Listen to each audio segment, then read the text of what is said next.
Hello friends, welcome to title tale Mona tarot. अगर आज आपने मेरी रीडिंग नहीं सुनी ना तो आपका बहुत बड़ा लॉस होने वाला है। खैर, बाकी आपकी मर्ज़ी है। लॉस इसलिए होने वाला है क्योंकि जो मैं चीज़ें बताने वाली हूँ ना, आपको पता चलने वाला है कि भाई इस लूनर एक्लिप्स के बाद, मतलब कि चंद्र ग्रहण के बाद आपके पार्टनर के मतलब फीलिंग्स में, इमोशंस में क्या चेंजेस आए हैं। तो आपको पूरी ये रीडिंग देखनी है और देखना है, समझना है कि आगे क्या होने वाला है। आपके पार्टनर कुछ एक्शन लेंगे नहीं लेंगे, उनकी थिंकिंग क्या चल रही है, आपकी थिंकिंग क्या चल रही है। तो ये दोनों चीज़ें हम देखेंगे। वैसे मैं आज हम सोच रही हूँ कि दोनों की ही रीडिंग देखती हूँ। पहले मैं आपकी जो फीलिंग्स हैं और इमोशंस हैं, जिनमें अभी चंद्र ग्रहण के बाद थोड़ा सा चेंज आया है ना, वो देखूंगी कार्ड्स निकाल के। फिर अगर वो आपसे रेजोनेट करे ना तो आगे की रीडिंग भी आपसे रेजोनेट करेगी। तो आप ज़रूर देखिएगा ये रीडिंग कि आगे मतलब क्या फीलिंग्स और इमोशंस हैं और आपके पार्टनर्स की क्या फीलिंग्स और इमोशंस हैं और वो आगे क्या करने वाले हैं। तो ये आप ज़रूर देखिएगा ये reading.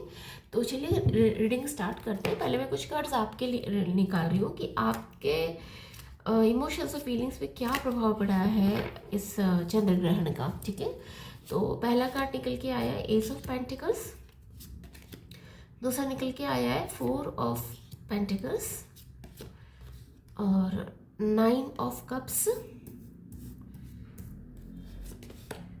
Okay, 9 of swords, then 10 of wands.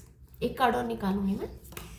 Okay, reverse में फैमिली का कार्ड आया है। चलिए मैं आपको बताती हूँ इन कार्ड्स का मीनिंग क्या निकला है और आप अभी क्या सोच रहे हैं। अगर आपके जो फीलिंग्स हैं, आपकी थिंकिंग जो है, आपके इमोशंस हैं, अगर इन कार्ड्स में निकल के आते हैं ना, तो आगे जो कार्ड्स मैं आपके पार्टनर के लिए निकालूंगी ना, वो भी आपसे रेजोनेट करेंगे। तो रीडिंग को पूरा देखिएगा और समझने की कोशिश करेगा कि आगे क्या होने वाला है रिश्ते में।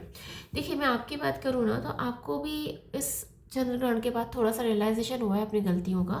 क्योंकि आपको ऐसा लगने लगा है, आप ऐसा सोच रहे हो कि ताली एक हाथ से नहीं बजती है, कि अगर कुछ गलती मेरे पार्टनर की थी तो आप ये सोच रहे हो कि कुछ गलती मेरी भी थी, कि मैंने भी बहुत गलत किया है। गलत इन द सेंस, वो आप जानते हैं आपने क्या गलत किया है ना। आप बहुत ओवर थिंकिंग कर रही हो इस चंद्र ग्रहण के बाद में। आपको रातों में नींद नहीं आ रही है, आप ओवर थिंकिंग कर रहे हो। ठीक है, आप ऐसा नहीं है कि उनके साथ में मतलब कुछ रिश्ता बनाने की सोच रहे हो या उनके साथ शादी करने का सोच रहे हो, ऐसा नहीं है। आप ये सोच रहे हो कि ये चीज़ भी मैं तभी उस चीज़ के लिए रेडी हूँ अगर वो खुद भी चाहते हैं तो। ठीक है, अगर वो नहीं चाहते, मेरा पार्टनर किसी और के साथ खुश है, तो मैं उसको जाने दूंगी। लेकिन आप फिर भी आपको ये रियलाइजेशन हुआ है कि मुझे एटलीस्ट अपोलोजाइज कर देना चाहिए, मैंने जो गलतियाँ की है अपने पार्टनर के टूवर्ड्स, उसके लिए। ठीक है ना। तो मुझे ऐसा लगता है कुछ लोगों ने तो शायद अपोलोजाइज किया भी होगा, है ना। और कुछ जो है, मतलब आप कुछ जो है यहाँ पे लोग, वो मतलब सुधारने की कोशिश कर रहे हैं रिश्ते को। उन्हें ऐसा सोच रहे हैं, मतलब सुधारने की। उन्हें ऐसा लग रहा है कि जो हुआ सो हुआ, अब आगे तो मुझे थोड़ा सा इनिशिएटिव अब मुझे लेना चाहिए, क्योंकि गलती मेरी भी थी, तो मुझे इसको सुधारने की, रिश्ते को सुधारने की एक लास्ट कोशिश कर लेनी चाहिए। और आप पकड़ के बैठे हुए हो, मतलब पुराने जो पास्ट इश्यूज है ना, उनको सोच रहे हो और अपने जो ट्रॉमा वगैरह है, उसको पकड़ के बैठे हुए हो, सोच रहे हो। आप एनालाइज करने की कोशिश कर रहे हो सिचुएशन को कि क्या हुआ था, कैसे हुआ था, किसने क्या गलत किया था, कहाँ आपकी गलती थी, कहाँ आपके पार्टनर की गलती थी। आपने बहुत ओवर थिंकिंग किया है, मतलब कल रात में, मुझे ऐसा लग रहा है। उसके अलावा मतलब ये जो कप्स है ना, ये भी बता रहे हैं कि आपके पास ऐसा नहीं है कि आपको और काम नहीं है उनके, अपने पार्टनर के अलावा सोचने के लिए। आपके पास हो सकते हैं ऑप्शंस भी हों, आपके पास बहुत सारे काम भी हो, लेकिन आपने बहुत ज़्यादा, आपका जो ध्यान है ना आपके पार्टनर की तरफ खींचा है, क्योंकि आपको अपने गलतियों का रियलाइजेशन हुआ है। हो सकता है आपने उनको कुछ गलत सलत बोला हो, तो आपको रियलाइज़ हुआ हो कि नहीं, मुझे वो चीज़ नहीं करनी चाहिए थी। तो हो सकता है आपने उनको मैसेज किया हो, कॉल किया हो, वॉट एवर इट इज़, वो आप जानते हैं। तो आपने उनको अपोलोजाइज करने के बारे में सोचा है या करा भी है। ठीक है, तो अगर आप, ये जो रीडिंग है, जो मैंने आपकी फीलिंग्स और इमोशंस के बारे में या आपकी थिंकिंग के बारे में बताई है, ये आपसे रेजोनेट करी है ना, तो आगे की रीडिंग जो है, जो मैं आपके पार्टनर के फीलिंग्स, इमोशंस और थिंकिंग के बारे में बता रहे हैं, वो भी आपसे रेजोनेट करेगी। तो आगे चलिए देखते हैं कि अब आपके पार्टनर के जो थिंकिंग है उस पर क्या असर पड़ा है इस मून का, फुल मून का, सॉरी, लूनर एक्लिप्स का, चंद्र ग्रहण का। ठीक है, चलिए। तो मैं वापस शफल कर लेती हूँ कार्ड्स और अब देखते हैं कि आपके पार्टनर ने क्या सोचा है इस चंद्रग्रहण के बाद, या उनके चंद्रग्रहण में उनके इमोशंस कैसे रहे हैं, उसके क्या वो सोच रहे थे आपके बारे में, उनको क्या कोई रियलाइजेशन हुआ है। ठीक है, तो पहला कार्ड है एस ऑफ कप्स, दूसरा है 5 of swords, queen of swords, the lovers, page of wands, queen of cups. देखिए यहाँ पे कप्स की एनर्जी आई है और लवर्स का कार्ड निकल के आया है, तो आप खुद ही समझ सकते हैं कि रीडिंग इतनी नेगेटिव तो नहीं है। तो मैं आपको बता दूं कि ये जो अभी चंद्र ग्रहण गए ना, उसके बाद में आपके पार्टनर को भी रियलाइजेशन हुआ है कि वो आपसे प्यार करते हैं। ठीक है, उन्होंने भी सोचा तो है कि उनको एक चीज़ समझ में आई है आप कि जब उन्होंने आपको स्पेस दिया, आपको जाने दिया, है ना, या आपके बीच में जो भी अभी मिसअंडरस्टैंडिंग्स हुई और अब एक गैप आया है ना दोनों के बीच में और कम्युनिकेशन बंद हुआ, उसके बाद उनको भी रियलाइजेशन हुआ है कि वो आपसे प्यार करते हैं।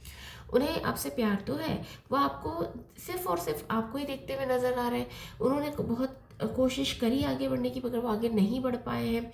आप ही उनके लिए उनकी क्वीन हो, है ना, वो आपको ही आपको बहुत स्ट्रॉन्ग मान रहे हैं कि जितना भी मतलब रिश्ते में दिक्कतें आई हैं, आपने ही इस रिश्ते को संभाला है, ऐसा वो सोचते हुए नजर आए।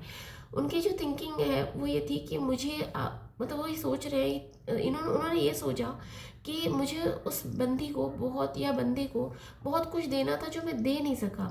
तो वो आपको एक मैसेज देना चाह रहे हैं या आपसे बात करना चाह रहे हैं, कम्युनिकेट करना चाह रहे हैं। उन्होंने सोचा ये कि मुझे बात करनी चाहिए और मुझे उनको भी एक रियलाइजेशन है कि गलतियाँ उनकी भी है, कहीं आपकी है तो कहीं उनकी भी रही है। तो उन्होंने मतलब उन्होंने ये सोचा कि वो आपको ऐसे जाने नहीं दे सकते क्योंकि वो आपसे प्यार करते हैं, है ना। उनका ईगो थोड़ा सा मेल्ट हुआ है। ईगो से मतलब उनका जो एक वो बाहर निकल के आए हैं ईगो से, जो एक ईगो में वो लेके ईगो में बैठे हुए थे ना, उस ईगो से बाहर आए हैं वो। और उन्हें ऐसा लगने लगा कि भाई मैं अगर अपनी गलती पे नहीं झुकूंगा तो मैं अपनी जो पार्टनर उसको खो दूंगा। ठीक है, उन्हें एक रियलाइजेशन हुआ है। और ऐसा नहीं है कि सिर्फ आप ही को रियलाइजेशन हुआ है या आप ही को ऐसा लगा है कि आपको सॉरी बोलना चाहिए। ऐसा रियलाइजेशन उन्हें भी हुआ है, ईगो से भी बाहर आए हैं, लेकिन अभी वो हिम्मत नहीं जुटा पा रहे हैं कि आपसे बात कर सकें इस बारे में। तो करेंगे, वो ज़रूर करेंगे, ऐसा उनका सोचना है कि एक अच्छा वक्त आने वो इंतज़ार कर रहे हैं कि कोई अच्छा एक टाइम आएगा तब वो आपसे बात ज़रूर करके देखेंगे एक बार, क्योंकि वो भी गिव अप नहीं करना चाह रहे।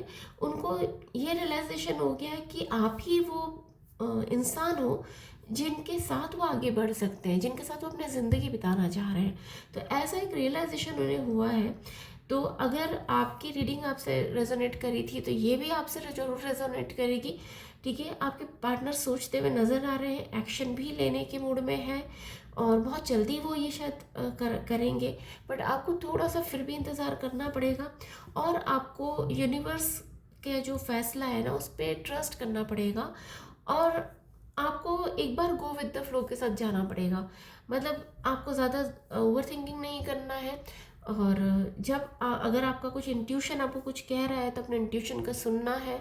और अगर आपने ये सब चीज़ें फॉलो करी तो ऑब्वियसली एक दिन आपके जो रिश्ते में बहुत पॉजिटिव चीज़ें होने वाली हैं और सब कुछ अच्छा होने वाला है। तो आज के लिए इतना ही।